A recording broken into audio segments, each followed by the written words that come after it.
একটা অদ্ভুত গ্রাম যেখানে মনের ইচ্ছে পূরণের জন্য পূজা এবং প্রথার নামে দেওয়া হয় ছোট্ট ছোট্ট বাচ্চাদের নরবলি। এই গ্রামে হঠাৎ পূজার সময় গায়েব হয়ে যায় দুটো স্কুল পড়ুয়া ছোট্ট বাচ্চা ছেলে। অনেক চেষ্টার পরেও পুলিশ তাদের কোনো খোঁজ পায় না। সন্দেহের তালিকায় উঠে আসে আপন পর মিলিয়ে অনেকের নাম, কিন্তু সত্যিটা সবারই অজানা। কে করেছে, কেন করেছে আর কিভাবে করেছে, এর পেছনে লুকিয়ে আছে এমন এক রহস্য যা আপনাদের মাথা ঘুরিয়ে দেবে। বলছিলাম সদ্য মুক্তিপ্রাপ্ত অসাধারণ একটা মুভি চারাক ফেয়ার অফ ফেইথের কথা। এই গল্পটা শুধু কোনো ধার্মিক প্রথার নয়, এই গল্পটা কুসংস্কার, অজ্ঞতা আর হিংসার প্রতিফলন। গল্পটা আপনাদেরকে ধর্মীয় কুসংস্কার নিয়ে আবারও ভাবতে শেখাবে। তাই চলুন এখন আর কথা না বাড়িয়ে সরাসরি গল্পে চলে যাই। মুভির শুরুতেই একটা গ্রাম দেখানো হয় যেখানে অনেক দরিদ্র মানুষ বাস করে। বীরসাও এমনই একজন দরিদ্র পরিবারের ছেলে। বীরসার ঘরে একদমই মন বসতো না। সে সকাল হলেই স্কুলে যাওয়ার জন্য উতলা হয়ে যেত, কারণ স্কুলের পর বীরসা তার বন্ধুদের সঙ্গে ফুটবল খেলতে যেত। প্রতিদিনের মতো আজও বীরসার মা তাকে স্কুলের জন্য রেডি করে দেয়। বীরসা ঘর থেকে বের হলে তার বাবা বিকাশ তাকে বলে, স্কুলের পর পুরো দল নিয়ে ফুটবল খেলতে যাস? বীরসা তাকে বলে, আমরা ফুটবল খেলার পর গোসল করার জন্য পুকুরেও নামি। এটা শুনে বীরসার মা তাকে পুকুরে নামতে নিষেধ করেন, কারণ পুকুরে অঘোরারা পানি খেতে আসে। এই গ্রামে একসময় চড়কের মেলার প্রচলন ছিল। এই মেলায় মানুষের মনের ইচ্ছে পূরণের জন্য রিচুয়াল করা হতো। নিঃসন্তান দম্পতিরা সন্তান লাভের জন্য অঘোরাকে দিয়ে রিচুয়াল করিয়ে বাচ্চা বলি দিত। আর কিছুদিন পরেই সেই চড়কের মেলা। এই জন্যই বীরসার মা ভয় পেয়ে তাকে পুকুরে নামতে বারণ করে দেয়। কিন্তু বীরসা আর তার বাবা বিষয়টা হেসেই উড়িয়ে দেয়। বাইরে বীরসার বেস্ট ফ্রেন্ড কানু তার জন্য অপেক্ষা করছিল। বীরসা গিয়ে তার বাবার বন্ধু সুকুমারের ভ্যানে উঠে বসে। তার সাথে কানুও ভ্যানে উঠে পড়ে। বীরসা তাকে বড় বাবা বলে ডাকত। সুকুমার প্রতিদিন তাদের দুজনকে স্কুলে নামিয়ে দিত। কানুরা অনেক বেশি গরিব ছিল, যার কারণে কানু পাঠশালায় পড়াশোনা করত। কিন্তু তার স্কুলে যাওয়ার অনেক শখ ছিল, যার কারণে কানু বীরসার সাথেই মাঝে মধ্যে স্কুলে যেত। অবশ্য টিচাররা কানুকে ক্লাসরুমে অ্যালাউ করতো না। টিচার কানুকে বলে, তোকে কতবার বলেছি এটা তোর পাঠশালা নয়, তবুও তুই কেন আসিস এখানে? তখন একটা ছেলে টিচারকে বলে, কারণ কানু বীরসার চামচা। এটা শুনে পুরো ক্লাস হাসতে শুরু করে। কানু বীরসাকে বলে, মাঠে আমাদের দেখা হবে। এটা শুনে কানু বাইরে চলে যায়। এরপর স্কুল শেষে বীরসা আর কানু একসঙ্গে মাঠে ফুটবল খেলতে যায়। ফুটবল খেলার মাঝে বীরসার একটা ছেলের সঙ্গে মারামারি লেগে যায়। কানু কোনোভাবে বীরসাকে সেখান থেকে ছাড়ায়। খেলা শেষে তারা সবাই মিলে পুকুরে গোসল করতে নামে। তখন সেই পুকুরে আঘোরারা পানি খেতে আসে। তাদেরকে দেখে বীরসা আর কানু ভয় পেয়ে পানিতে লুকিয়ে পড়ে। আঘোরীরা চলে গেলে সবাই পানি থেকে উঠে আসে। কানু বীরসাকে জিজ্ঞেস করে, আমি কি সত্যি তোর চামচা? এটা শুনে বীরসা হেসে কানুকে বলে, হ্যাঁ, আমারও তাই মনে হয়। কানু তখন বলে, ঠিক আছে, আমি তাহলে সারা জীবন চামচাই হয়ে থাকবো। বীরসা আর কানুর স্ট্রং বন্ধুত্ব ছিল। সুকুমার তখন বীরসাকে নিয়ে আসতে সেখানে যায়। এরপর বীরসা আর কানু বাড়িতে চলে যায়। বীরসার বাবা বিকাশ জগন নামের একটা লোকের সঙ্গে জুয়া খেলতো। জুয়া খেলায় বিকাশ জগনের সাথে প্রতারণা করে তার টাকা হাতিয়ে নেয়, যার ফলে নিঃস্ব হয়ে জগন বিকাশের কাছে তার হেরে যাওয়া টাকা ফেরত চায়। কিন্তু বিকাশ তাকে টাকা দিতে রাজি হয় না। জগন তখন তাকে মিনতি করে বলে, চড়ক মেলায় আমাকে দোকান দিতে হবে, এটা তারই টাকা ছিল, আমার টাকাটা আমাকে ফেরত দিয়ে দে। বিকাশ এতে রাজি না হলে জগন তাকে বলে, তুই রেলওয়ে থেকে লোহা চুরি করে বিক্রি করিস, আমি পুলিশকে এসব বলে দেব। কিন্তু বিকাশ এতে ভয় না পেয়ে উল্টো তাকে বলে, আমি পুলিশের কথাতেই এসব করি, ওরা আমার কিচ্ছু করতে পারবে না। এতে জগন অনেক হতাশ হয়ে যায়। রাতের বেলা বীরসা বাইরে বসে পড়ছিল আর ঝিমাচ্ছিল। ঝিমাতে ঝিমাতে বীরসা বাইরেই শুয়ে পড়ে। সুকুমার সেখানে বসে বীরসাকে দেখে স্মাইল করছিল। সুকুমারেরও একটা সন্তানের অনেক শখ ছিল, কিন্তু বহু বছর কেটে গেলেও সে সন্তান সুখ লাভ করতে পারেনি, যার কারণে সে বীরসাকে নিজের সন্তানের মতো ভালোবাসত। সুকুমারের স্ত্রী বীরসাকে বাইরে ঘুমাতে দেখে সুকুমারকে বলে, কেমন বাবা মা ওরা, একমাত্র বাচ্চা তবুও তারা খেয়াল রাখে না, ওর গায়ের পোশাকটাও ছেঁড়া, আমরাও বা কি করতে পারি, আমরাও তো দুর্ভাগা। এটা শুনে সুকুমার রেগে গিয়ে বলে, তুই আমার দুর্ভাগ্য, আমি তোকে ওষুধ এনে দিয়েছিলাম, তুই বাসে সেটা ফেলে এসেছিস। যদি তুই মা হতি তাহলে না জেনে বাচ্চাটাকেও কোথায় ফেলে আসতি। তোর কারণে এই বাড়িতে আমাকে কেউ সম্মান করে না। সন্তান না দেওয়ার কারণে সুকুমার তার স্ত্রীকে অনেক কথা শোনায়, যার কারণে সুকুমারের স্ত্রী অনেক কান্নাকাটি করে। পরের দিন আমরা গ্রামের নেতা শুভরামকে একটা জনসভায় পুরো গ্রামবাসীদের সঙ্গে চড়ক মহোৎসবের ব্যাপারে নিয়ে কথা বলতে দেখি। ওই জনসভায় পুলিশ অফিসার শর্মা আর তার অ্যাসিস্ট্যান্ট রবিও ছিল। শর্মা ভিড়ের মধ্যে ঢুকে শুভরামের উল্টো থাকা জুতো সোজা করে দিয়ে চলে আসে।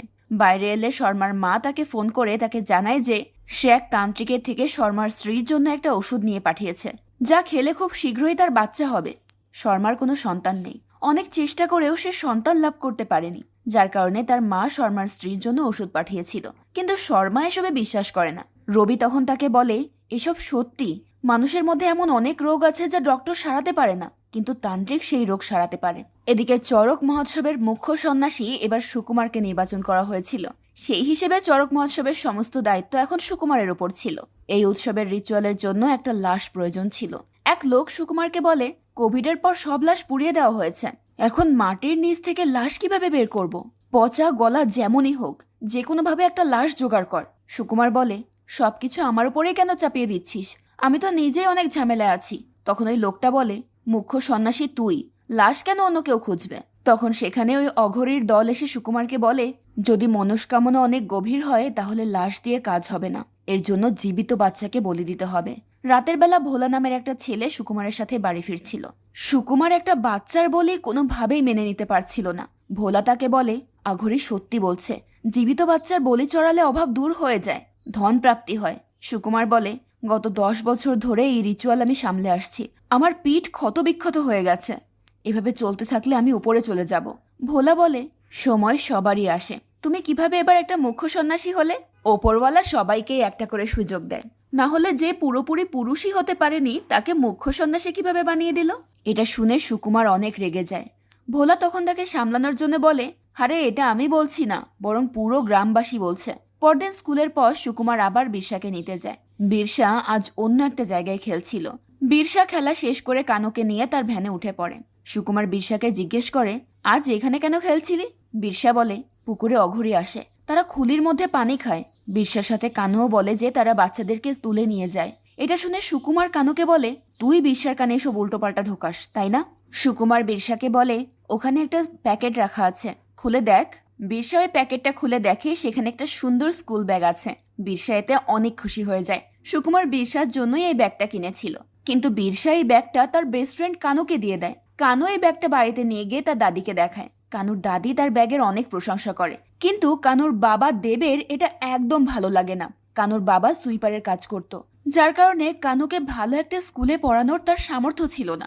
দেব নিজেই কখনো কানুকে একটা স্কুল ব্যাগ কিনে দিতে পারেনি, যার কারণে বিরসার দেওয়া এই ব্যাগটা দেখে সে অনেক রেগে যায়। সে কানুকে মারধর করে আর বলে, সুকুমার কি দেখাতে চায় যে আমি আমার ছেলের জন্য একটা স্কুল ব্যাগ কিনতে পারি না? সুকুমার প্রতি বছর চড়ক মহোৎসবের আয়োজন করত। দেবের সন্দেহ ছিল কোনো একদিন সুকুমার তার ছেলেকেই বলি চড়াবে। এজন্যই সে কানুকে সুকুমার আর বিরসার থেকে সবসময় দূরে থাকতে বলে। কিন্তু কানু তাকে বলে, বিরসা এমন নয়।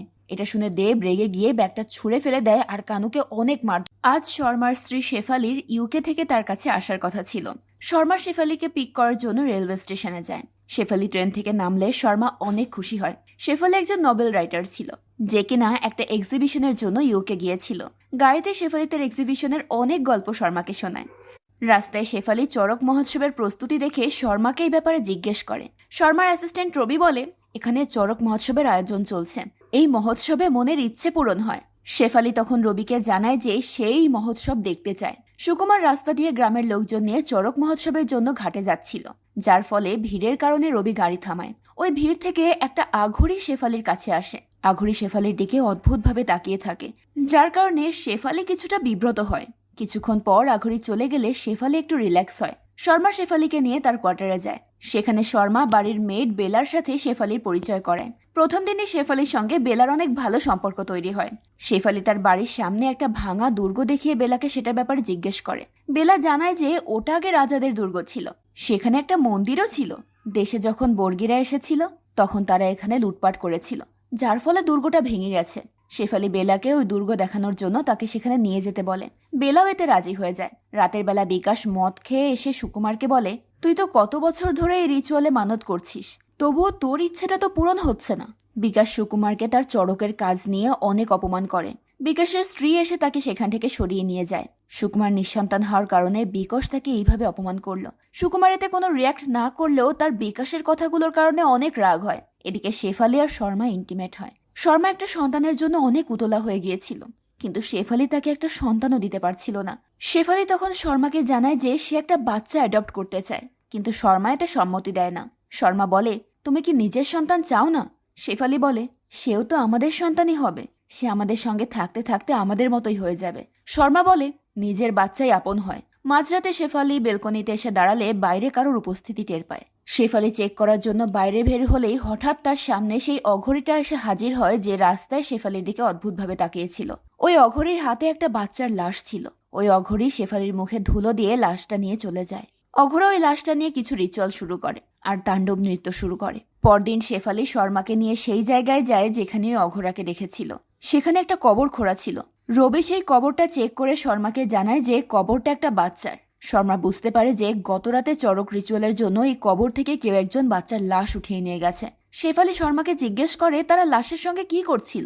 রবি তাকে বলে, এটা আপনার জন্য লাশ, কিন্তু গ্রামবাসীর জন্য এটা একটা চড়ক। তারা বিশ্বাস করে মানুষ মারা যাওয়ার পর শরীর থেকে যখন আত্মা বেরিয়ে যায় তখন ওই শরীর আর কোনো সম্পদ থাকে না, শুধু আত্মার মাধ্যমে মানুষের পরিচয় হয়। শেফালি শর্মাকে বলে, এটাই সেই অঘরী ছিল যার সঙ্গে রাস্তায় আমাদের দেখা হয়েছিল। সে কিভাবে জানলো এখানে কবর আছে? বেলা শেফালিকে বলে, এরা অঘরী, এরা সবকিছু জানে। শেফালি বলে, কাল রাতে বাউন্ডারি টপকে ভেতরে এসেছিল, এটা একটা ক্রাইম। শর্মা তখন তাকে বলে, তাদের জন্য কোনো বাউন্ডারি নেই, তারা যা চায় তাই করবে। এরপর শর্মা থানায় চলে যায়। সেখানে শুভারাম বসেছিল। কিছুক্ষণ পর এসিপি সুভাষ সেখানে আসে। শুভরাম সুভাষকে বলে, চড়ক মহোৎসবের আর কয়েকদিন বাকি আছে, এই কয়েকদিন আপনারা একটু আরাম করুন, আপনারা এই কয়দিন কোনো কেস নেবেন না। সুভাষ তার কথা মেনে নিলেও শর্মা শুভরামের কথা মেনে নিতে পারে না। শুভরাম শর্মাকেও সমস্ত কেস থেকে কিছুদিন দূরে থাকতে বলে, কিন্তু শর্মা তাকে জানিয়ে দেয় যে তার ডিউটি সে অবশ্যই পালন করবে। শুভরাম এটা শুনে হেসে বলে, চড়কের সময় ডিউটি বদলে যায়, তাই আমি যা বলছি আপনি সেটাই মেনে নিন। শর্মা এতে কোনো রিয়াক্ট করে না। পরদিন থেকে চড়কের মেলা শুরু হয়। শেফালি সেই মেলায় ঘুরে ঘুরে ভিডিও বানায়। ওদিকে বিকাশ জগনের কাছে আরো কিছু টাকা পেত, তাই সে টাকা নেওয়ার জন্য তার কাছে যায়। জগন বিকাশকে বলে, আমার তো সংসারই চলছে না, মেয়ের ইনকাম কতদিন খাবো, তুই আমার গাড়িটা নিয়ে নে। কিন্তু বিকাশ এতে রাজি হয় না। তখন জগন বিকাশকে বলে, তাহলে আমার টাকা ফেরত দিয়ে দে, আমার কাছে তোকে দেওয়ার মতো কোনো কিছুই নেই। বিকাশ তখন জগনের কাছে তার মেয়েকে চায়, যা শুনে জগন অনেক রেগে গিয়ে বিকাশকে মারতে শুরু করে। বিকাশও জগনকে অনেক মারে। সুকুমার বিকাশকে জগনের থেকে ছাড়িয়ে নেয়। রাতের বেলা জগনের মেয়ে রুমা তাকে বলে, বিকাশের মতো লোকেদের সঙ্গে লড়তে যাও কেন? জগন বলে, সে আমার অনেক টাকা হাতিয়ে নিয়েছে। রুমা বলে, জুয়া খেলতে যাবে, কেউ না কেউ তো হারবেই, অনেক হয়েছে, এত বোঝানোর পরেও না মদ ছাড়তে পারছো আর না জুয়া। জগন বলে, জুয়া আমি ছেড়ে দিচ্ছি, তবে বিকাশকে আমি ছাড়বো না। পরদিন বেলা শেফালিকে জিজ্ঞেস করে যে তার বিয়ের কতদিন হয়ে গেছে। শেফালি বুঝতে পারে যে বেলা তার কাছে জানতে চাইছে যে তার এখনো বাচ্চা কেন হয়নি। এজন্য শেফালি সরাসরি তাকে জানিয়ে দেয় যে তার বিয়ে হয়েছে 12 বছর, কিন্তু এখনো তার কোনো বাচ্চা হয়নি। এজন্য সে অনেক জড়িবুটিও খেয়েছে, কিন্তু তাতেও কোনো লাভ হয়নি। তখন বেলা তার জীবনের গল্প শেফালিকে বলে। বেলা বলে, আমার জীবনের কাহিনী আপনার চেয়েও খারাপ। আপনি আর আপনার সাহেব তো অন্তত একসঙ্গে থাকেন, একে অপরকে ভালোবাসেন, কিন্তু আমি তো বন্ধা, যার কারণে আমার হাজবেন্ড আমাকে তাড়িয়ে দিয়েছে। আমি প্রতি বছর চড়কে মানত করে যে ওপরওয়ালা যেন কখনোই তার প্রার্থনা না শোনে। এদিকে আমরা সুকুমারের স্ত্রীকে দেখতে পাই, সে সন্তানের জন্য মন্দিরে মানত করে, সাথে সাধু বাবার দেওয়া প্রসাদও খায়, কিন্তু সুকুমার তাকে একদমই পাত্তা দেয় না। রাতে শর্মার মা তাকে কল করে বলে যে তান্ত্রিকের প্রসাদ খেয়ে তাদের পাশের বাড়ির একজনের ছেলে হয়েছে, তোমাদের কি হবে? এসব শুনে শর্মা অনেক আপসেট হয়ে যায়। সে রেগে তার ফোনটা ভেঙে ফেলে। ওদিকে পরদিন সুকুমার বীরসাকে আনতে যায়, কিন্তু বীরসার খেলা তখনও শেষ হয়নি, তাই সে সেখানে বসে অপেক্ষা করতে থাকে। তখন জগন সুকুমারকে বলে, তোর উপর চড়কের বড় দায়িত্ব আছে, দায়িত্বের বোঝা কতটা ভারী এটা আমি জানি, বহু বছর আগে আমিও এই বোঝা বহন করেছি। এবার তুই বড় সন্ন্যাসী হয়েছিস, বড় সন্ন্যাসীর শক্তির ব্যাপারে তুই তো জানিস, এমন সুযোগ কিন্তু বারবার আসে না। ওই রাতে সুকন্যা হসপিটালে আমার নাইট ডিউটি ছিল। এটা শুনে সুকুমার অবাক হয়ে জগনের দিকে তাকায়, আর এখানেই একটা ফ্ল্যাশব্যাকের সিন দেখানো হয়, যেখানে আমরা একটা লোককে হসপিটাল থেকে বাচ্চা চুরি করতে দেখি। জগন এই দৃশ্য আড়াল থেকে দেখছিল। সিন প্রেজেন্টে আসে। জগন সুকুমারকে বলে, রুমার জন্য আমিও বাচ্চা বলে দিয়েছিলাম। সুকুমার তার কথাগুলো চুপচাপ শোনে। এদিকে জগনের তো আবার বিকাশের উপর অনেক রাগ ছিল। সেই সময় সে যে কোনোভাবে তার উপর প্রতিশোধ নিতে চাইছিল। এই জন্য সে ইনডিরেক্টলি সুকুমারকে বোঝানোর চেষ্টা করে যে বিকাশের ছেলেকে বলি দিলে তার মনের আশা পূরণ হবে, সেও সন্তানের বাবা হবে। এটা বুঝতে পেরে সুকুমার এই বিষয়টা নিয়ে ভাবতে শুরু করে। রাতের বেলা সুকুমার জঙ্গলের গার্ড বাগাকে একটা গুহায় ডাকে আর তাকে কিছু টাকা দিয়ে বলে, তোকে আমার জন্য একটা কাজ করতে হবে, তুই আমাকে মানা করবি না। সুকুমারকে ফলো করে জগনও সেখানে চলে আসে। জগন গুহার উপর থেকে বাগার সুকুমারের কথা শুনতে থাকে। সুকুমার বাচ্চা কিডন্যাপের ব্যাপারে বাগার সঙ্গে আলোচনা করছিল, যা শুনে জগন অনেক খুশি হয়, কারণ সে যা চেয়েছিল সুকুমার তাই করতে যাচ্ছে। পরদিন বীরসা চড়কের মেলা থেকে জিলাপি কিনে নিয়ে যাচ্ছিল। তখন শেফালির সঙ্গে ধাক্কা লেগে তার হাত থেকে সমস্ত জিলাপি পড়ে যায়। বীরসা ওই জিলাপি তুলতে গেলে শেফালি তাকে সেটা তুলতে মানা করে দেয়। শেফালি বীরসাকে নতুন জিলাপি কিনে দেয়। শেফালি বীরসাকে বাড়িতে ড্রপও করে দিতে চায়। তখন বীরসা তাকে জিজ্ঞেস করে তাকে ভাড়া দিতে হবে কিনা। শেফালি তাকে বলে সে একদমই ফ্রিতে তাকে বাড়িতে ছেড়ে দিয়ে আসবে। বীরসা এতে রাজি হয়ে যায়, কিন্তু বেলা শেফালিকে মানা করে। শেফালি তবুও বীরসাকে তার বাড়িতে ছেড়ে দিতে যায়। বীরসাকে বাড়িতে নামানোর সময় সেখানে সুকুমার আসে। সুকুমারকে দেখে বেলা তার মুখ লুকাতে থাকে। আসলে এই সুকুমারই ছিল বেলার স্বামী, যে কিনা সন্তান না হওয়ার কারণে বাড়ি থেকে তাকে বের করে দিয়েছিল। বাড়িতে বীরসা শেফালির সাথে তার বড় মা আর বাবার পরিচয় করিয়ে দেয়। বীরসা বাঁশ দিয়ে একটা ফুল বানিয়েছিল, যেটা সে শেফালির গাড়িতে ভাড়া হিসেবে লাগিয়ে দেয়। শেফালিও সেটা অ্যাকসেপ্ট করে নেয়। বাড়ি ফেরার পর বেলা শেফালিকে জানায় যে সুকুমারই তার স্বামী ছিল। শেফালি ভাবে সুকুমার বীরসার বাবা, কিন্তু বেলা বলে তার কাছে থাকা ওই বাচ্চাটা সুকুমারের না, তার ছোটবেলার বন্ধু বিকাশের ছেলে। সে আমাকে যে কারণে ঘর থেকে তাড়িয়ে দিয়েছিল, তার স্ত্রীরও সেই সমস্যায় আছে। আজ তার স্ত্রীও একটা বাচ্চার জন্য তিলে তিলে মরছে। শেফালি বেলাকে বলে তাহলে হয়তো সুকুমারের মধ্যে কোনো ত্রুটি আছে যেটা সে মানতে চাইছে না। ওদিকে সুকুমার বীরসার জন্য এক সেট নতুন জামা কাপড় নিয়ে আসে, যা পেয়ে বীরসা অনেক খুশি হয়। রাতের বেলা শেফালি এই বিষয়টা নিয়ে একটা থিওরি লেখে। পরদিন থানায় শর্মা জানালা দিয়ে বাইরের বাচ্চাদেরকে খেলতে দেখে। এক বুক অপূর্ণতা নিয়ে শর্মা বাইরের বাচ্চাদেরকে দেখছিল। রবি তখন শর্মাকে দেখে জিজ্ঞেস করে, আপনার ছেলে পছন্দ নাকি মেয়ে? কিন্তু শর্মা তার এই কথার কোনো উত্তর দেয় না। এদিকে বেলা শেফালিকে রাজাদের সেই ভাঙা দুর্গ দেখাতে নিয়ে যায়। শেফালি তার নতুন নোভেল লেখার জন্য সেখান থেকে ক্লু বের করছিল। রাতের বেলা জগনের সঙ্গে বাগার দেখা হয়। বাগা জগনকে সুকুমারের প্ল্যানের ব্যাপারে জানিয়ে দেয়। পরদিন সুকুমারের স্ত্রী বীরসাকে পরম মমতায় পায়েস বানিয়ে খাওয়ায়। এরপর বীরসা স্কুলের জন্য বেরিয়ে যায়। চড়কের মহোৎসবও শুরু হয়ে গিয়েছিল। সুকুমার সবার সঙ্গে মিলে পুকুর থেকে চড়ক গাছের গুড়ি তুলে আনতে যায়। আজ স্কুল ছুটির পর সবাই ফুটবল খেলতে গেলেও বীরসা আর কানু তাদের সাথে যায় না। বীরসা কানুকে নিয়ে জঙ্গলের দিকে যায়। বীরসা তখন পাথরের আড়ালে কাউকে দেখতে পেয়ে কানুকে সেখানে দাঁড়াতে বলে নিজে ওই পাথরের দিকে যেতে থাকে। তখন পেছন থেকে মুখ ঢাকা একজন লোক এসে কানুকে ধরে ফেলে।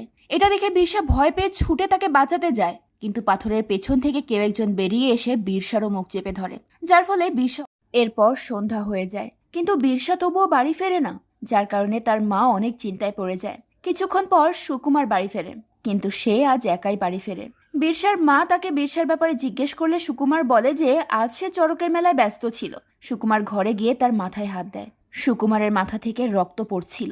সুকুমার এই বিষয়টা সবার থেকে লুকিয়ে যায়। সুকুমার তার স্ত্রী আর বীরসার মাকে নিয়ে রাতের বেলা বীরসাকে খুঁজতে বের হয়। সুকুমার কানুর বাড়িতেও যায়। সেখানে গিয়ে তারা জানতে পারে যে কানুও বাড়ি ফেরেনি। বিকাশ এটা জানতে পেরে বিচলিত হয়ে যায়। সুকুমার বিকাশকে নিয়ে থানার রিপোর্ট করতে যায়। সুভাষ শর্মাকে বলে, শুভরাম জানলে কিন্তু ঝামেলা হবে, তুমি এই কেসটা নিও না। কিন্তু সুভাষ চলে গেলে শর্মা বিকাশকে বলে যে সে তাকে সাহায্য করবে। পরদিন শর্মা বীরসার স্কুল ফ্রেন্ডের সঙ্গে এই ব্যাপারে জিজ্ঞাসাবাদ করলে বীরসার এক ফ্রেন্ড বলে যে ওই দিন বীরসা আর কানু তাদের সঙ্গে খেলতে যায়নি। কানু আর বীরসা আলাদা কোথাও চলে গিয়েছিল। এরপর রাত হয়ে যায়, কিন্তু শর্মা এখনো বীরসা আর কানুর কোনো খোঁজ পায় না। রাতের বেলা শর্মা আর রবি কানুর বাড়িতে যায়। কানুর বাবা ছেলেকে হারিয়ে অনেক অসহায় হয়ে পড়েছিল। সে কানুর জন্য একটা নতুন পোশাকও এনেছিল, কিন্তু কানু তো এখন নিখোঁজ, যার কারণে দেব অনেক কান্নাকাটি করে। এদিকে বিকাশ বীরসার কথা ভেবে কান্নাকাটি করলে সুকুমার বিকাশকে বলে, জগন কিন্তু তোর উপর রেগেছিল। বিকাশ তখন ভাবে জগনই হয়তো তার উপর রেগে বীরসাকে কিডন্যাপ করেছে, যার ফলে বিকাশ অনেক রেগে যায়। বীরসার নিখোঁজের খবর শুনে শেফালিও অনেক আপসেট ছিল, যার কারণে শর্মা তাকে বলে, দেখো এত আপসেট হওয়ার কিছু নেই, প্রতি বছর বহু বাচ্চা এমন নিখোঁজ হয়। শেফালি এতে রেগে গিয়ে বলে, তোমরা পুলিশরা অনেক ইনসেনসিটিভ, তুমি ওই বাচ্চাটার বাবা মায়ের ব্যাপারে একবার ভাবো। পরদিন সকালে বেলা শেফালিকে জানায় যে চড়কে জীবন্ত বাচ্চার বলি দেওয়া হয়, কিন্তু শেফালি এটা বিশ্বাস করে না। সে বলে চড়কের বাহানায় কেউ হয়তো তাকে কিডন্যাপ করেছে। বেলা তখন বলে, আপনি জানেন না, প্রফেসর বাগচির বাড়িতে আমি কাজ করতাম। সে বিভিন্ন দেশি বিদেশি জাদুটনার বিরুদ্ধে লিখেছে। সে চড়কের বিরুদ্ধেও অনেক কিছু লিখেছিল, এজন্য তার উপর হামলাও হয়েছে। তখন শেফালি সিদ্ধান্ত নেয় যে সে ওই প্রফেসরের সঙ্গে কথা বলবে। এদিকে শুভরাম ওই কিডন্যাপিং কেসের ব্যাপারে জানতে পেরে থানায় অনেক ঝামেলা করে। সে সুভাষকে বলে, আমি আপনাকে মানা করেছিলাম যে চড়কের সময় কোনো ঝামেলা যেন না হয়। সুভাষও তখন জানায় যে কোনোবার তো বাচ্চা গায়েব হয় না, এই জন্যই এই কেসটা নিতে হয়েছে। শর্মা শুভরামকে বলে, আপনি যদি কিছু না করেন তাহলে কিন্তু গ্রামবাসীর ওপরের প্রভাব পড়তে পারে। শুভরাম তখন শর্মাকে বলে, আপনারা আমার থেকে কি চান? শর্মা তখন শুভরামকে তাদেরকে হেল্প করতে বলে। এরপর ওই জঙ্গলে পুলিশ ডগ দিয়ে সার্চ করা হয়। কুকুরটাকে ফলো করে তারা একটা পাহাড়ের উপরে যায়। সেখানে তারা অনেকগুলো শকুন উঠতে দেখে কিছুটা সন্দেহ করে। সামনে এগিয়ে গেলে শর্মা সেখানে একটা বাঁশি দেখতে পায়, যেটা বাগার ছিল। শর্মা তার টিম নিয়ে পাহাড়ের নিচে নামলে সেখানে সে বাগার ডেড বডি খুঁজে পায়, যেখানে অনেক শকুন উঠছিল। শর্মা ওই ডেড বডি পোস্টমর্টমের জন্য পাঠিয়ে দেয়। একজন অফিসার শর্মাকে বলে, এই বাগাই তো বাচ্চাদের কিডন্যাপিং এর সঙ্গে জড়িত নয়? শর্মা বলে, আমারও তাই মনে হচ্ছে। এরপর শর্মা শেফালির সঙ্গে প্রফেসর বাগচির সাথে দেখা করতে যায়, যেখানে প্রফেসর এই চড়ক মহোৎসবের ব্যাপারে বলে। প্রফেসর বলে যে এই চড়কের মেলায় নিঃসন্তান মানুষেরা সন্তান লাভের আশায় বাচ্চাদেরকে বলি দেয়। এটা বহু বছর ধরেই চলে আসছে। শেফালি এসব শুনে অনেক অবাক হয়ে যায়। এমন সময় শর্মাকে কলে জানানো হয় যে একটা পুকুরে কানুর লাশ ভেসে উঠেছে। খবর পেয়ে দ্রুত শর্মা সেই জায়গায় যায়। কানুর মাথায় আঘাতের চিহ্ন ছিল। তার বাবা তার লাশের পাশে বসে অনেক কান্নাকাটি করছিল। বিকাশও এতে অনেক আপসেট হয়ে পড়ে। ওই পুকুরে দুজন লোক বীরসাকেও খুঁজছিল। বীরসাকে এখনো খুঁজে পাওয়া যায়নি। এই জন্য বিকাশ ভাবছিল বীরসাকে হয়তো মেরে ফেলা হয়েছে, যার কারণে সেও অনেক কাঁদতে থাকে। কিন্তু পুকুরে বীরসাকে কোথাও খুঁজে পাওয়া যায় না। গ্রামে কানুর মারা যাওয়ার খবর ছড়িয়ে পড়লে গ্রামবাসীরা অনেক হাঙ্গামা শুরু করে। শুভরাম তাদেরকে আশ্বস্ত করে বলে যে এই খুনের পেছনে কে আছে পুলিশ তাদেরকে অবশ্যই অ্যারেস্ট করবে। সুভাষ বিকাশকে বলে দেয় যে সুভাষও তখন বিকাশকে জানায় যে কানুর পোস্টমর্টম রিপোর্ট এলে সবকিছু ক্লিয়ার হয়ে যাবে, আর আমরা বীরসাকেও দ্রুতই খুঁজে বের করার চেষ্টা করব। রাতের বেলা বিকাশ, দেব আর সুকুমার থানায় গিয়ে সুভাষকে বলে জগন এসব করেছে। দেব বলে, আমি কিছুদিন আগে জগন আর বাগাকে একসঙ্গে কথা বলতে দেখেছি। এটা শুনে সুভাষ শর্মাকে জগনকে তুলে আনার অর্ডার দেয়। শর্মা জগনকে তুলে নিয়ে এলে রিমান্ডে তাকে অনেক মারধর করা হয়, কিন্তু জগন এই ব্যাপারে তেমন কিছুই জানতো না, আর যতটুকুও জানতো সেটা মার খেয়েও প্রকাশ করে না। তখন থানায় জগনের মেয়ে রুমা আসে। রুমা শর্মার উপর রাগারাগি করে বলে, বাবারে কি অবস্থা করেছেন? আমরা গরিব বলে আপনারা আমাদের উপর অন্যায় অভিযোগ আনছেন। শর্মা তাকে জানায় যে তার বাবা নির্দোষ কিনা সেটা আদালত ঠিক করবে। রুমা বলে, এটা আপনি ঠিক করছেন না, আমি উকিলের কাছে যাব। রুমা এরপর সেখান থেকে চলে যায়। এমন সময় একজন অফিসার বাগা আর কানুর পোস্টমর্টম রিপোর্ট এনে দেয়। শর্মা রিপোর্ট চেক করে বলে, বাগার মৃত্যু তার নিজের রাইফেলের গুলিতেই হয়েছে, আর কানু বাগার মৃত্যুর আধ ঘন্টা আগে মারা গেছে। অফিসার বলে, আমার মনে হয় এমন কেউ আছে যে কানু আর বীরসাকে চিনত, আর সে বাগার সাথেও জড়িত ছিল। শর্মা তখন অফিসারকে জগনকে মারধর করার অর্ডার দিয়ে চলে যায়। রাতের বেলা যখন থানা ফাঁকা ছিল তখন রুমা জগনের কাছে আসে। জগন রুমাকে কিছু একটা বলে, তবে সে কি বলে তা আমরা কিছুক্ষণ পরে জানতে পারবো। পোস্টমর্টম শেষে দেব কানুর লাশ নিয়ে চলে যায়। দেব তার ছেলের লাশ কাঁধে নিয়ে দাফন করতে যায়। দেব তার একমাত্র ছেলেকে হারিয়ে অনেক ভেঙে পড়েছিল। পৃথিবীর সবচেয়ে বড় বোঝা কি জানেন? একজন বাবার কাঁধে তার সন্তানের লাশ। এদিকে এতদিন কেটে গেলেও বীরসার কোনো খোঁজ পাওয়া যায়নি, যার ফলে বিকাশও অনেক বেশি ভেঙে পড়েছিল। বীরসার বাবা মাকে সান্ত্বনা দেওয়ার জন্য শেফালি তাদের বাড়িতে যায়। সেখানে সুকুমার অনেক রাগারাগি করে বলে, বীরসার ভাগ্য যদি কানুর মতোই হয় তাহলে আমি তোমাদের থানায় আগুন লাগিয়ে দেব। পরিস্থিতি বেগতিক দেখে বেলা শেফালিকে নিয়ে সেখান থেকে চলে যায়। বাড়িতে শেফালি অনেক আপসেট হয়ে বসেছিল। তখনই শর্মা বাড়িতে এলে শেফালি রেগে গিয়ে তাকে বলে, কানুর লাশ পাওয়া গেছে, এখনো তোমরা এই কেস সলভ করতে পারোনি। পলিটিক্যাল প্রেশারের অজুহাত আমাকে দিও না। তোমরা চাইলেই নিজেদের পোশাকের বাইরে গিয়ে বাচ্চাটাকে খুঁজে বের করতে পারো। কিন্তু শর্মা একদম ঠান্ডা গলায় শেফালিকে বলে, এত টেনশন করো না, ওপরওয়ালা সবকিছু ঠিক করে দেবে। শর্মাকে এত রিল্যাক্স দেখে শেফালি অনেক অবাক হয়। পরদিন চড়ক মহোৎসবের শেষ দিন ছিল। আজ অঘরীদের সমস্ত রিচুয়াল পালনের দিন। সুকুমারকে রাতের বেলা চড়কে ঝুলানো হয়। নিয়ম মেনে সুকুমার সমস্ত রিচুয়াল পালন করছিল। এদিকে বিকাশ হতাশ হয়ে একা একা হাঁটছিল। তখন রুমা সেখানে এসে তাকে বলে, বাবাকে মিথ্যে কেসে ফাঁসিয়ে এই কেস তারা বন্ধ করে দিচ্ছে, তাকে মারধর করে এসব স্বীকার করানোর চেষ্টা করছে। কানু আর বীরসার নিখোঁজ হওয়ার পেছনে একজনেরই হাত আছে। 12 বছর আগে সুকন্যা হসপিটালে কি হয়েছে বাবা আমাকে সবকিছু বলে দিয়েছে। আসলে রুমা যখন তার বাবার সঙ্গে জেলে দেখা করতে গিয়েছিল তখন জগন তাকে বীরসার অতীতের ব্যাপারে সবকিছু বলে দিয়েছিল।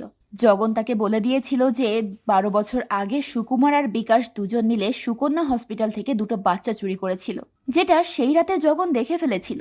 সুকুমার আর বিকাশ দুজনেরই কোনো সন্তান ছিল না, তাই সন্তান সুখ পাওয়ার জন্য তারা হসপিটাল থেকে দুটো বাচ্চা চুরি করেছিল। কিন্তু দুর্ভাগ্যবশত সুকুমারের চুরি করা বাচ্চাটা মৃত ছিল, তবে বিকাশের বাচ্চাটা বেঁচে গিয়েছিল, যার কারণে সুকুমার অনেক আপসেট হয়ে যায়। বিকাশ ওই বাচ্চাটাকে নিজের সন্তানের মতো করেই বড় করে, আর সেই বাচ্চাটাই ছিল বীরসা। বীরসা আসলে বিকাশের নিজের সন্তান নয়। এসব শোনার পর বিকাশ বুঝতে পারে যে সুকুমার নিজের সন্তান পায়নি, যে কারণে সে বিকাশকে হিংসা করে বীরসাকে সরিয়েছে। এজন্য সে রেগে ওই রিচুয়ালে যায়। সেখানে বীরসা একটা দা হাতে নিয়ে চরম আক্রোশের সঙ্গে সুকুমারকে মারতে চায়। সুকুমার বিকাশকে দেখে ভয়ে সেখান থেকে পালাতে থাকে, কিন্তু একটা পর্যায়ে সে পড়ে যায়। বিকাশ তার গলা চেপে ধরে জিজ্ঞেস করে যে বীরসা কোথায়। সুকুমার তাকে বলে, আমি বীরসাকে কিছু করিনি, আর কানুকেও আমি মারিনি। 12 বছর ধরে আমার মনে একটাই আফসোস আছে, যদি ওই দিন আমার সন্তানের জায়গায় তোর সন্তান মারা যেত। এমনটাও তো হতে পারতো। তাছাড়া বীরসাও তো আমারই সন্তান, আমি কেন ওকে মারতে যাব? আমি কানুকেও মারিনি। বিকাশ তাকে মারতেই যাচ্ছিল, তখন কিছু লোক এসে বিকাশকে সেখান থেকে ছাড়িয়ে নিয়ে যায়। তখন একজন লোক এসে বিকাশকে জানায় যে বীরসা বাড়িতে চলে এসেছে। এটা শুনে বিকাশ ছুটে বাড়িতে যেতে থাকে। বিকাশ বাড়িতে গিয়ে দেখে বীরসা ঘুমাচ্ছে। এতদিন পর বীরসাকে খুঁজে পেয়ে বিকাশ অনেক ইমোশনাল হয়ে যায়। বিকাশের স্ত্রী তাকে জানায় যে বীরসা পায়ে হেঁটে বাড়িতে এসেছে। পরদিন বীরসার বয়ান নেওয়ার জন্য তাকে থানায় নিয়ে আসা হয়। বীরসা সুকুমারের দেওয়া সেই নতুন জামা পরেই থানায় এসেছিল। বীরসা বয়ানে বলে, সেদিন স্কুলের শেষ দিন ছিল। সিন এখান থেকেই ফ্ল্যাশব্যাকে যায়, আর সেদিনের সিন দেখানো হয় যেদিন বীরসা আর কানু জঙ্গলে গিয়েছিল। তাদেরকে মুখ ঢাকা একটা লোক ফলো করছিল। সিন প্রেজেন্টে আসে। সুভাষ বীরসাকে জিজ্ঞেস করে সে জঙ্গলে কার সঙ্গে দেখা করতে গিয়েছিল। বীরসা তখন চুপ করে থাকে। ফ্ল্যাশব্যাকে দেখানো হয় বীরসা সেদিন পাথরের আড়ালে সুকুমারকে দেখেছিল। সে পা বাড়াতেই একটা লোক কানুকে ধরে ফেলে। তখন সুকুমার বীরসাকে চেপে ধরে তাকে অচেতন করে ফেলে। সিন প্রেজেন্টে আসে। বীরসাকে সুকুমার অনেক ভালোবাসা দিয়েছিল, যার কারণে বীরসা সুভাষের সামনে সুকুমারের নাম বলে না। বীরসা সুভাষকে জানায় যে সেখানে কেউ ছিল না, শুধু আমি আর কানু ছিলাম। সুভাষ জিজ্ঞেস করে যে জঙ্গলে তারা কেন গিয়েছিল। বীরসা বলে, আমি কানুকে জঙ্গলে নিয়ে গিয়েছিলাম একটু ভয় দেখানোর জন্য, কিন্তু আমি জানতাম না কানুর সঙ্গে এইসব হবে। সুভাষ সুকুমারকে জেলে ঢুকিয়েছিল। বীরসা সুকুমারকে বাঁচানোর জন্য তার দিকে তাকিয়ে সুভাষকে মিথ্যে বলে যে বাঘা আমাকে অচেতন করেছিল। এরপর আমি আর কানুকে সেখানে দেখিনি। যখন আমার জ্ঞান ফেরে তখন আমার মুখ মাস্ক দিয়ে ঢাকা ছিল। আমাকে গাড়িতে করে কোথাও একটা নিয়ে যাওয়া হচ্ছিল। আমাকে কালো রঙের কিছু একটা খাওয়ানো হতো, যেটা খেয়ে আমার খুব ঘুম আসতো। সব শোনার পর একজন অফিসার সুভাষকে বলে, হয়তো বীরসাকে কোনো ডাকাত দল কিডন্যাপ করেছিল। কানুর বড় ইনভেস্টিগেশনের কারণে তারা অ্যালার্ট হয়ে গেছে, যার ফলে ভয় পেয়ে তারা বীরসাকে ছেড়ে দিয়েছে। তখন শুভরাম বলে, কিডন্যাপাররা পালিয়ে গেছে আর কানুর খুনি বাগাও মারা গেছে। এখন তো এই কেস সলভ হয়ে গেছে। এটা শুধু সুভাষ বলে, বাগার খুনি তো এখনো মুক্ত, সে এখনো স্বাধীনভাবে ঘুরছে। শুভরাম বলে, সে ওই জঙ্গলেই থাকতো, জঙ্গলে কোনো মাতাল হয়তো তাকে মেরে ফেলেছে। এদিকে বীরসা সুভাষের কাছে রিকোয়েস্ট করে বলে সুকুমারকে ছেড়ে দেওয়ার জন্য, যার ফলে সুভাষ সুকুমারকে ছেড়ে দেয়। এরপর বীরসা কানুর কবরের কাছে গিয়ে তার বানানো ফুল কবরে রেখে অনেক কান্নাকাটি করে আর তাকে বিদায় জানায়। বাড়িতে সুকুমার অনেক আপসেট হয়ে দাঁড়িয়েছিল। বীরসা বাড়ি গেলে সুকুমার কাঁদতে কাঁদতে তাকে বলে, আমি কানুর অপরাধী, আমাকে ক্ষমা করে দে। বীরসা তাকে বলে, আমি ক্ষমা করে দিয়েছি বড় বাবা, কিন্তু কানু কি তোমাকে ক্ষমা করবে? সিন এখান থেকে ফ্ল্যাশব্যাকে যায় আর আমাদেরকে গত রাতের সিন দেখানো হয়। আমরা একটা পাহাড়ের ওপর শর্মা আর শেফালিকে দেখতে পাই। শেফালি শর্মার দিকে বন্দুক তাক করে রেখেছিল। শেফালি তার উপর অনেক রেগে বলে, তোমাদের মতো জানোয়ারদের জন্য আজ গ্রামের এই অবস্থা। আসলে এই শর্মাই বীরসাকে কিডন্যাপ করেছিল। শর্মা নিজের সন্তান লাভের আশায় এই চড়কের মেলায় বাচ্চাকে বলি দেওয়ার জন্য মানত করেছিল, আর তার জন্য সে শুরু থেকেই বীরসাকে টার্গেট বানিয়েছিল। শর্মা বীরসার প্রতিটা মুভমেন্টের উপর নজর রাখছিল। সেদিন স্কুল শেষে কানু আর বীরসা যখন বাড়িতে যাচ্ছিল, তখন ভোলা বীরসাকে ডাক দিয়ে কানুকে নিয়ে জঙ্গলের দিকে যেতে বলে। বীরসাও কানুকে নিয়ে জঙ্গলে যায়। সেখানে সে সুকুমারকে দেখে তার দিকে এগিয়ে যায়। ঠিক সেই মুহূর্তে সেখানে পেছন থেকে বাঘা কানুকে ধরে ফেলে, আর সুকুমারও তখন বীরসাকে ধরে তাকে অচেতন করে ফেলে। সুকুমার বীরসাকে নিজের সন্তানের মতোই ভালোবাসত। সে কখনোই বীরসাকে নিজের সন্তান লাভের জন্য বলি দিতে চায়নি, বরং সুকুমার বাগার সাথে কানুকে ধরার প্ল্যান করেছিল। এজন্যই সুকুমার কোনোভাবে বীরসা থেকে কানুকে আলাদা করেছিল। কিন্তু ঘটনাক্রমে কানু বাগার হাত থেকে পালিয়ে যায়। বাগা তাকে ধরার জন্য তার পিছনে ছোটে। তখন বীরসাকে ফলো করে সেখানে শর্মা ও অঘোরাকে নিয়ে চলে আসে। শর্মা সেখানে সুকুমারের মাথায় আঘাত করে বীরসাকে নিয়ে অঘোরাদের হাতে তুলে দেয়। এরপর শর্মা কানুকে খোঁজার জন্য ভেতরের দিকে যেতে থাকে। এদিকে বাগার থেকে কানু পালাতে পালাতে হঠাৎই পড়ে যায়, যার ফলে কানুর মাথাটা একটা পাথরের সাথে সজোরে আঘাতপ্রাপ্ত হয়। এতে সে সেখানেই মারা যায়। বাগা এটা দেখে অনেক ভয় পেয়ে গিয়েছিল। সে কানুর লাশটা গায়েব করার জন্য লাশের সাথে পাথর বেঁধে একটা পুকুরের মধ্যে ফেলে দেয়। তখন শর্মা সেখানে চলে আসে। বাগার কাছে একটা বন্দুক ছিল, সে সেটা ফেলে সেখান থেকে পালাতে শুরু করে। শর্মা তখন বাগার বন্দুক দিয়েই তাকে গুলি করে মেরে ফেলে, আর বাগার বাঁশিটা নিয়ে পাথরের ওপর রেখে দেয়। ওদিকে অঘোরী বীরসাকে দুর্গর মধ্যে নিয়ে গিয়ে বলি দেওয়ার প্রস্তুতি নিচ্ছিল। ফাইনাল রিচুয়ালের দিন রাতের বেলা ওই ফাঁকা দুর্গে ধোঁয়া দেখতে পেয়ে শেফালিকে বিষয়টা জানায়। শেফালি তখন দুর্গটা চেক করার জন্য লুকিয়ে দুর্গের ওপর দিয়ে ওঠে। তখন সে দেখতে পায় নিচে বীরসাকে বলি দেওয়ার জন্য প্রস্তুত করা হচ্ছে, আর তার হাজবেন্ডই তাকে বলি দিতে যাচ্ছে। এটা দেখে সে অনেক অবাক হয়। শর্মা বিরসাকে বলে দিতে যাচ্ছিল। ঠিক তখনই শেফালি এসে বিরসাকে তাদের হাত থেকে বাঁচিয়ে নেয়। সেখানকার গার্ডদের কাছ থেকে বন্দুক নিয়ে শেফালি শর্মার দিকে তাক করে। শেফালি শর্মাকে প্রচন্ড ঘৃণার চোখে দেখছিল। বেলা আর শেফালি এরপর বিরসাকে নিয়ে তাদেরকে গোসল করিয়ে রাতেই তাকে বাড়িতে দিয়ে আসে। বিরসা নিজের পায়ে হেঁটেই তার বাড়িতে চলে যায়। এই ঘটনার পর শেফালি শর্মাকে ছেড়ে চলে যায়। তারপর বেশ কয়েকটা বছর কেটে যায়। মুভির একদম শেষে আমরা শর্মাকে একজন অঘরীর রূপে দেখতে পাই। সেই এখন চড়ক মহোৎসবের সমস্ত গোলের রিচুয়াল করে। কয়েকটা বছর কেটে গেলেও চড়ক মহোৎসবের রিচুয়াল ওই গ্রামে এখনো অব্যাহত আছে। আর নরবলির সেই প্রথাও সেখানে রয়েই যায়। আর গল্পটাও এখানেই শেষ হয়। তো গল্পটা আপনাদের কাছে কেমন লাগলো সেটা অবশ্যই কিন্তু কমেন্ট করে জানাবেন। দেখা হবে পরের ভিডিওতে। আজকের মতো বিদায় নিচ্ছি।